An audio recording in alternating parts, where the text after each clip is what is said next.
Suivez cette scène jusqu'à la fin. Cet homme essaie de violer la petite fille et elle a versé de l'eau sur lui. C'est inadmissible. Il crie sur elle et lui demande ce qui ne va pas avec elle. La femme est arrivée et demande ce qui ne va pas. Il dit à sa femme qu'il ne sait pas ce qui arrive à la fille, qu'elle tient l'eau dans sa main et qu'il lui parlait, mais qu'il ne sait pas comment elle a fait et l'eau s'est renversée sur lui. Cette histoire n'est pas du tout claire pour la femme, mais elle l'a acceptée malgré elle.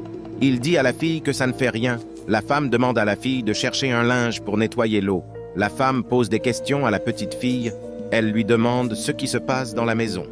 Mais elle dit que rien ne se passe. La femme lui dit qu'elle l'aime bien et s'il y a quelque chose, qu'elle n'a qu'à le lui dire. Mais elle dit qu'il n'y a rien.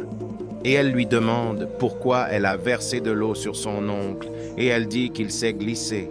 Elle lui demande si elle est sûre et elle dit oui. Elles sont en allée. La fille prépare et il est venu la toucher, mais elle l'a repoussé. Après quelques jours, il a enfin eu ce qu'il veut. La petite fille est tombée enceinte. C'est inadmissible. Elle vomit. Il s'est approché d'elle et lui demande ce qu'elle a. Mais elle dit qu'il l'a enceintée. Il est dans le danger. Il lui dit de faire comme si rien n'était et de ne pas dire à sa tante qu'elle est enceinte.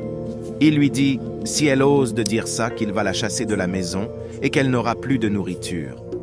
C'est incroyable. Il lui demande d'aller à l'intérieur. Il ne sait pas quoi faire. Il est pensif. La petite est en train de préparer. Il est entré silencieusement dans la cuisine et elle essaie de lui faire du mal afin de l'empêcher de parler. Mais la femme est rentrée et il a dû déposer le couteau et s'est en allé. C'est méchant.